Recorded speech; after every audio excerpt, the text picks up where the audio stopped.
Why they say that? Because your dreams involve those parts of you that you don't even know about that are the deepest parts of you. And those people that can read your dreams, me being a person who can and has had so many times to give that warning, don't tell me about your dreams. Don't, in general conversations, I've stopped them right in the middle of a conversation. Oh, I had this dream last night. Stop. You cannot tell me your dream unless you are willing to let me into the deepest part. And they laugh, but it's true. Many have been embarrassed by the information that they've given me, unaware that they were giving it to me. So dreams are important. So then they go on. What is so important about dreams? First, the body, the lowest level of the mind, talks to you in your dreams. It tells you what's going on and what you can do to help. You understand that? The pains, the physical parts, the breathing, the cellular structures, those are in your dreams. They'll tell you, as in my instance, don't eat potatoes, ever. I've never eaten potatoes since. Why? Because I learned early on dreams were important. They told you something.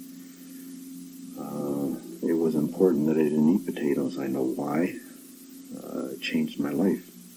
So, if you listen to your dreams and are aware of what your dreams are telling you, there's a lot of information on the lowest level. Physical things. So then they go on. We just talked about physical things. What about other things? And they'll go on to that.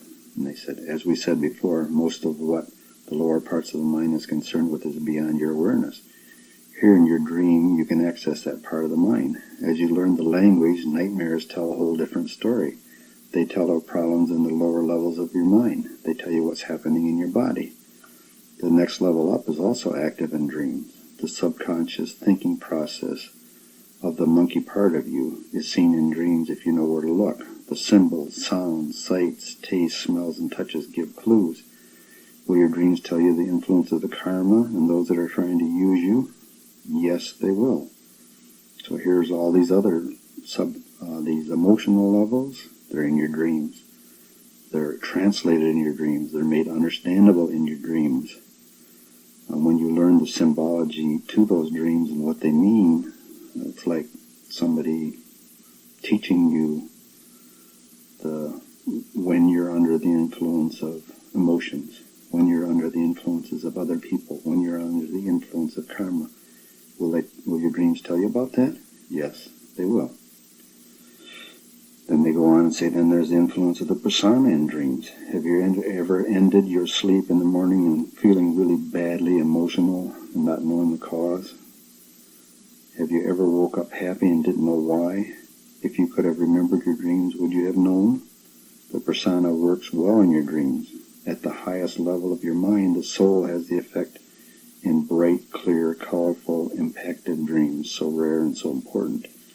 Here lies your future, your past, your tasks, your very life. Were no other guidance available, an expedition in your dreams would profit you well. Those who would start the journey onward, but need safety until they get the armor of experience, will find dreams to be the answer. Now, did they impact you enough there? Did they point to it enough? Safe place to examine the whole keyboard? Safe place to examine the whole keyboard, that's what they said. And then they move to a review, because they've covered all the aspects of the mind and its awareness and the differences between the monkey part and the man part, and they want to review. And they say, this leaves us with this understanding. We have a mind that covers far more than that which we're aware of. All but a small part of this mind is closed to all but a very brave few. We have given you the areas of investigation so that you will know better how you are influenced by those things that do in truth influence you. We have also shown you some places where you are lied to, in the hope that you will examine them and see through the lies. We have given you a model of man quite different than that taught to you so far. We ask you to examine that model and see if it doesn't better fit that which is going on in the world. And lastly, we have given you a tool to chisel your way out of the ignorance and into the truth of light, into the light of truth. Dreams are the one true and safe tool for those who would start the journey to knowing self. So in the review, they've shown you that you're being lied to, that there's much more that could be accessed if you wanted to access it. Much more information if you wanted to get it. They told you that you've been lied to and what to look for in those lies. Maybe you can see your way through those lies. They've given you a model of man that's a lot different than the one that you're working with. And they just say, take a look at this model of man that we've given you and see if it doesn't better fit what's going on in the world. See if it doesn't fit better than the one that you're using. Just a model. Which one works better? That's kind of the question. Which one works better? And if you want to know more about it, I mean, if you look at it and see that their model fits better what's going on than your model, then they say, safely examine your dreams and learn the language, and you get on that journey to knowing self. With that review completed, they next move to the chapter on karma, and that chapter is, at this point, is level 3. And they say, now we move to the law of karma, why it was created and what it is. Of the influences man has to deal with, some are imposed on the animal kingdom and some are not. Of those which are not, karma stands out as the influence left only for man. As was stated earlier, when the soul became entangled in the affairs of the earth, it ran afoul of the law of cause and effect. When the decision was made to change or modify the law, two things happened. First, the soul had to incarnate exclusively into the monkey man, and second, the law of cause and effect became the law of karma. Karma is actually a bending of the law of cause and effect, so that for every action man takes, there is a response that helps him understand the rightness or wrongness of that action in all of its complexities. The reaction in karma may be immediate, or it may be many lifetimes down the road. And the next question that they have then is karma a punishment? You know, so many people say karma is going to get you, or that's your karma, or being as how they don't understand what karma is. So it's a valid question. Is karma a punishment? And they say, let us say up front that karma is not a punishment. We repeat, karma is not a punishment. That idea comes from the fact that karma is a learning process, and for those that don't understand the process, that learning can be painful.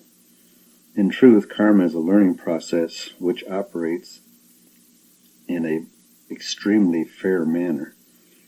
Actually, karma is the only thing in man's understanding that is fair as man understands the word. And here they kind of want to let you know that your understanding of what fair means is going to be a problem. And they kind of say like that word fair and the word equal are two words that are terribly misunderstood by man, and mostly that's because of what they're taught. And they said it never ceases to amaze us how much information man will buy and go with, like fair and equal, without any validation. And they say still, as it's been so forcefully pointed out to us, we don't have a very large television advertising budget. Those with whom we do battle, on the other hand, and you know what that means.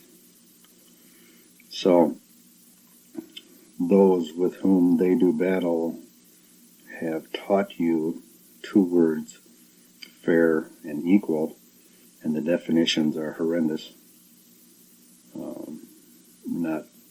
Not at all validatable in terms of what's really going on, but very, very useful in terms of keeping you here and stagnating you. So then they say, well, okay. And you notice that it did say here that the that karma is a learning process which in its operation is unbearably fair. Even as man understands it, it's unbearably fair when you finally understand it. So as we go on down, you'll see what they mean. But they pointed out to you that it's not a punishment. It is a learning process, and it is extremely fair. Now let's see if we can find out why it is that they say that.